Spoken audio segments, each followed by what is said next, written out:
पूर्व विधायक व राष्ट्रीय कांग्रेस की महासचिव अंबा प्रसाद का राजनीतिक करियर तबाह करने की धमकी। बड़कागांव से कांग्रेस की पूर्व विधायक सह अखिल भारतीय कांग्रेस कमेटी की महासचिव अंबा प्रसाद ने जिला प्रशासन पर कोयला माफियाओं का सहयोग करने का गंभीर आरोप लगाया है। कांग्रेस नेत्री ने कहा कि मेरे परिवार द्वारा विस्थापितों के हक व अधिकार की आवाज़ उठाए जाने से विचलित कोयला अवैध खनन के काम में लगे आंध्र प्रदेश से भाजपा के लोकसभा सांसद सीएम रमेश के भाई ने मुझे संगीन परिणाम भुगतने की धमकी दी है। इसमें हजारीबाग जिला प्रशासन का उन्हें भरपूर सहयोग मिल रहा है।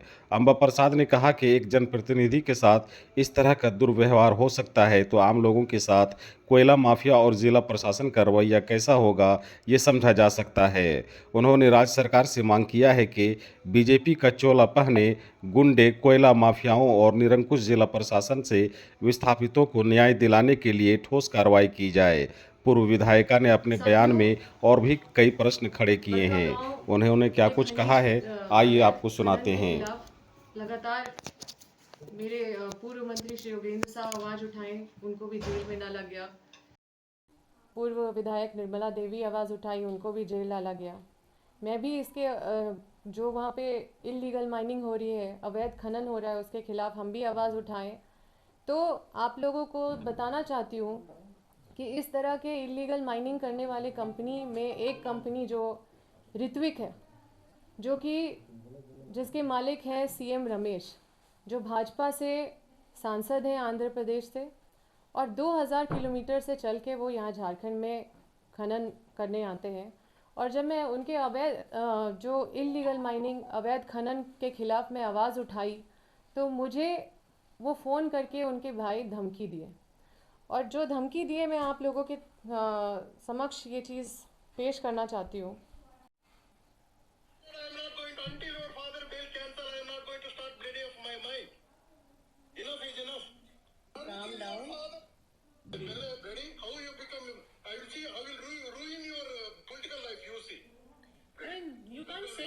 राजेश जी, आप सोचिए कि इनकी इतनी हिम्मत।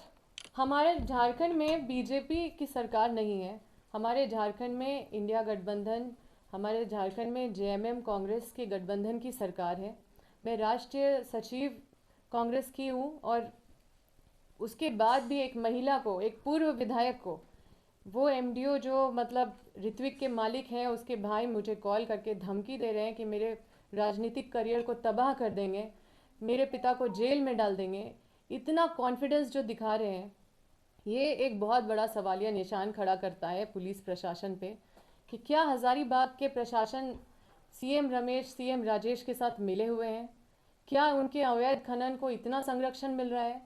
क्या हम अगर अवैध खनन के खिलाफ आवाज़ उठाएंगे तो इस तरह की धमकी, जो आप सोचिए कि ये इससे बड़ा और क्या हिम्मत हो सकता है?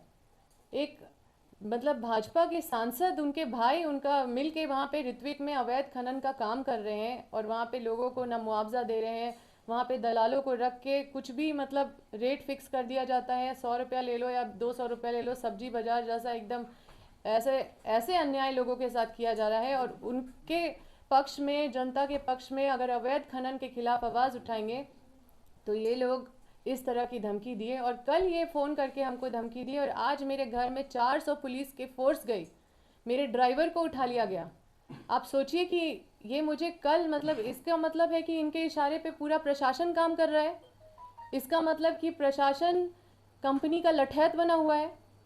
आज जो झारखंड में अवैध खनन का जो मामला है, ये वर्षों पुराना है, जिसके खिलाफ सभी बड़े महापुरुषों ने आवाज़ उठाया है, और हम भी लगातार इसके बारे में वर्षों से आवाज़ उठाते रहे हैं। और ये लोग जिस तरह से धमकी दिए हैं, ये निश्चित रूप से ये साफ साफ दिखाता है कि इन माफियाओं के साथ जो प्रशासन का गठजोड़ है वो कितना मजबूत है। और मैं आपके माध्यम से माननीय मुख्यमंत्री जी से कहना चाहती हूँ कि आपके आंखों में धूल झोंकने का काम किया जा रहा है इन प्रशासन के द्वारा। इन प्रशासन को चिन्हित कीजिए, इस तरह के भ्रष्ट प्रशासनिक पदाधिकारी को, और इन पे लगाम लगाइए। आप सोचिए कि एक महिला को, मतलब देश की बेटी, झारखंड की बेटी को, जो मतलब होते हुए मतलब नरेंद्र मोदी जी कहते हैं कि बेटी बचाओ बेटी पढ़ाओ, और इनके लोग देश की बेटी, झारखंड की बेटी को सरेआम धमकी दे रहे हैं और क्या क्या बोल रहे हैं, मतलब ऐसी ऐसी बात कर रहे हैं जो एक महिला का अस्मिता को लांघने के बराबर है। तो मैं इस प्रेस कॉन्फ्रेंस के माध्यम से बता देना चाहती हूँ कि ना अंबा प्रसाद को अपने परिवार की चिंता नहीं है। हम अपने परिवार की लड़ाई नहीं लड़ रहे हैं, हम अपने बड़का गांव के खनीज की लड़ाई लड़ रहे हैं, अपने हजारीबाग को बचाने की लड़ाई लड़ रहे हैं, झारखंड के खनीज की लड़ाई लड़ रहे हैं, झारखंड का भविष्य बचाने की लड़ाई लड़ रहे हैं। और उनके धमकी से हम बिल्कुल डरने वाले नहीं हैं। उनको निश्चित रूप से ये बात समझना होगा कि ये लड़ाई जो है शुरू की हुई थी, बिरसा मुंडा की लड़ाई है।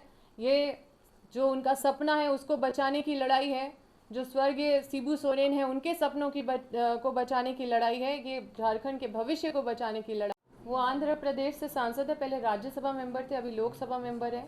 और ये सांसद नहीं, ये गुंडा है, बदमाश है, इस माफिया है। इस तरह के लोग, इस तरह का आचरण आप देख सकते हैं कि ये उस पार्टी से हैं जहाँ पे बस नारे लगाए जाते हैं, जहाँ पे बेटी बचाओ बेटी पढ़ाओ क्या कहे जाते हैं। ये जब यहाँ झारखंड में आके झारखंड की बेटी से, यहाँ की जनप्रतिनिधि से, पूर्व विधायक से जब इस तरह का मतलब शर्मनाक बात कर सकते हैं, तो आप सोचिए दूसरी महिलाओं के साथ ये क्या कैसे पेश आते होंगे। क्षेत्र में इतनी आबादी है, क्षेत्र में हमारे पास तो चलिए हमारे पास कुछ पैरवी है, सोर्स है, हम कई लोगों से मिल सकते हैं, हमारे पास कुछ धन बल है, कुछ शक्ति बल है, हम अपनी लड़ाई भी लड़ लेंगे। लेकिन वो लोग कैसे लड़ेंगे?